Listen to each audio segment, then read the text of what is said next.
Hello दोस्तों, corona के इस काल में आशा करता हूँ आप सभी कुशल होंगे।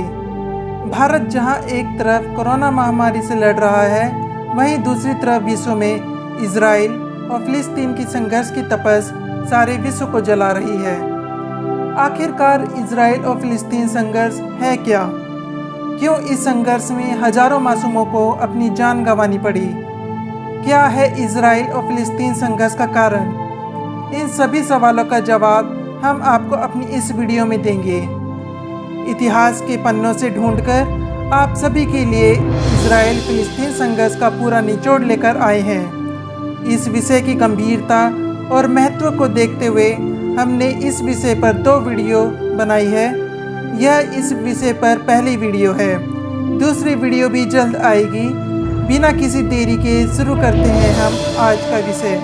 इतिहास पर नज़र डाली जाए तो इजराइल और फिलिस्तीन के बीच का विवाद ईसा मसीह के जन्म से भी पुराना है। बाइबल में प्रभु ने इजराइल के इलाके का चुनाव यहूदियों के लिए किया था, इसलिए पूरी दुनिया के यहूदी इसे अपना घर मानते हैं। हालांकि यहूदियों को कई बार इसी तरह अत्याचार का सामना करना पड़ा और यहाँ से बेदखल भी होना पड़ा। वहीं फिलिस्तीनियों का मानना है कि वे लोग हमेशा से यहाँ के मूल निवासी रहे हैं, इसलिए इस जगह पर उनका अधिकार है और वो किसी भी स्थिति में उसे नहीं खोना चाहते।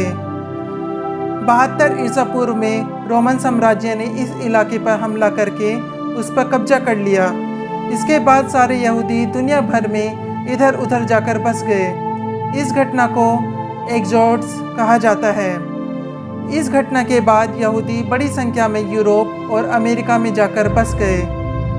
इसी दौरान एक और शब्द एंटीसेमिटिज्म प्रचलन में आया। इस शब्द का मतलब था हिब्रू भाषा बोलने वाले लोग यानी यहूदियों के प्रति दुर्भावना। पूरी दुनिया में यहूदियों को लेकर एक वहम फैला कि ये दुनिया के सबसे चालाक कौम है, ये किसी को भी धोखा दे सकते हैं। ऐसे में एंटीसेमिटिज्म की वजह से कई देशों में यहूदियों को अपनी पहचान सार्वजनिक करनी होती है। कई यूरोपीय देशों की सेनाओं में लड़ने वाले यहूदियों को अपनी वर्दी पर एक सितारा लगाना पड़ता था, जिसे डेविड स्टार कहा जाता है। इस सितारे से यहूदियों की पहचान की जाती थी। पहचान छिपाने या गलत बताने पर यहूदियों के लिए सजा का भी प्रावधान रहा है। थियोडोर हर्जल नाम के वियना में रहने वाले एक यहूदी ने वर्तमान इजराइल की स्थापना की सैद्धांतिक तौर पर नींव रखी थी।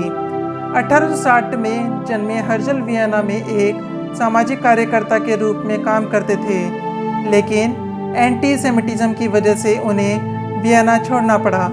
इसके बाद वो फ्रांस आ गए और वहाँ उन्होंने बतौर पत्रकार काम किया। साल 1890 में फ्रांस और रूस के बीच एक युद्ध में फ्रांस को हार का सामना करना पड़ा। फ्रांस के हार के कारणों की जब समीक्षा की गई तो उसकी जिम्मेदारी एक यहूदी अधिकारी एल्फ्रेड ड्रेफस के ऊपर डाल दी गई। बतौर पत्रकार हर्जल ने इस खबर पर कवर स्टोरी की। इस घटना के बाद उन्होंने निर्णय किया कि वो पूरी दुनिया में पहले यहूदियों को इकट्ठा करेंगे और उनके लिए एक नए देश की स्थापना करेंगे। साल 1897 में उन्होंने स्विट्ज़रलैंड में वर्ल्ड जायनिस्ट कांग्रेस की स्थापना की। जायनिस्ट का हिब्रू में अर्थ स्वर्ग होता है।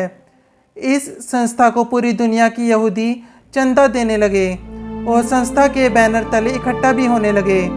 हर साल संस्था के वैश्विक सम्मेलन का आयोजन किया जाता था, लेकिन 1904 में संस्था के संस्थापक हर्जल का दिल की बीमारी की वजह से निधन हो गया। उनकी मौत का यहूदियों के अलग देश के आंदोलन पर कोई असर नहीं पड़ा, क्योंकि जायनिस्ट कांग्रेस की पकड़ यहूदियों के बीच तब तक बेहद मजबूत हो चुकी थी। उस दौर में तुर्की और उसके आसपास के इलाकों में ऑटोमन साम्राज्य का परचम लहराता था, लेकिन 1914 में प्रथम विश्व युद्ध की शुरुआत हुई और विश्व युद्ध के दौरान यहूदियों और ब्रिटेन के बीच बाल्फोर समझौता हुआ। दोनों के बीच हुए इस समझौते के मुताबिक यदि युद्ध में ब्रिटेन ऑटोमन साम्राज्य को हरा देता है तो फिलिस्तीन के इलाकों में यहूदियों के लिए एक स्वतंत्र देश की स्थापना की जाएगी। इस समझौते के बाद ज़ायनिस्ट कांग्रेस को लगा कि अगर युद्ध के बाद ब्रिटेन अपना वादा पूरा करता है तो नए देश की स्थापना के लिए उस इलाके में बड़ी आबादी की मौजूदगी ज़रूरी है। ऐसे में यहूदियों ने अपने देश को छोड़कर धीरे धीरे फिलिस्तीन के इलाके में बसना शुरू किया। लेकिन युद्ध में जीत के बाद ब्रिटेन ने देश बनाने का वादा पूरा नहीं किया, लेकिन यहूदियों को इस इलाके में बसने में मदद की और उन्हें यहाँ बसाने के लिए तमाम तरह की सुविधाएं और संसाधन उपलब्ध करवाए।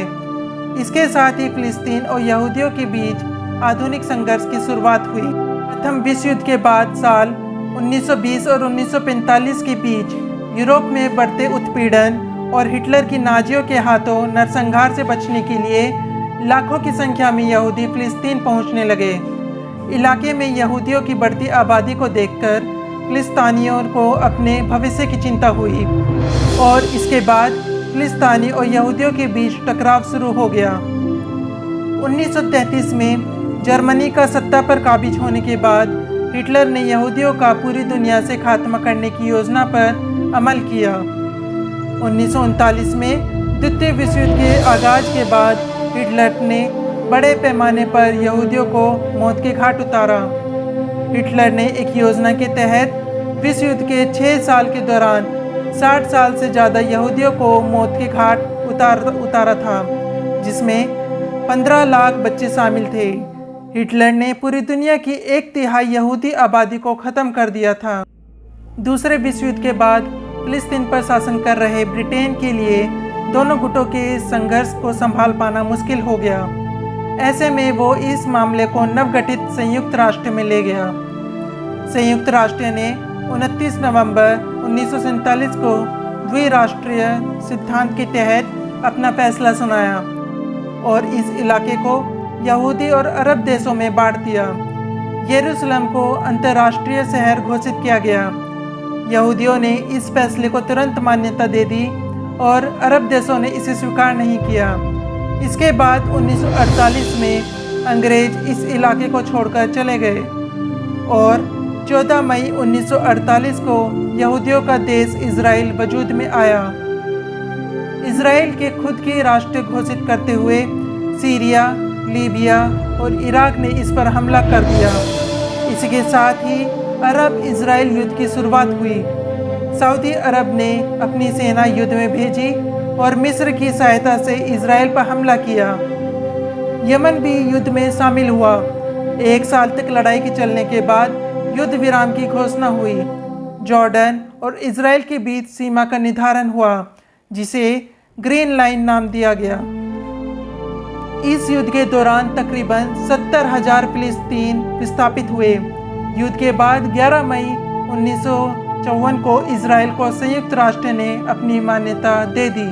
1967 में एक बार फिर अरब देशों ने मिलकर इजराइल पर हमला किया, लेकिन इस बार इजराइल ने महज 6 दिन में ही उन्हें हरा दिया और उनके कब्जे वाले वेस्ट बैंक, गाजा और पूर्वी यरूशलेम पर कब्जा कर लिया।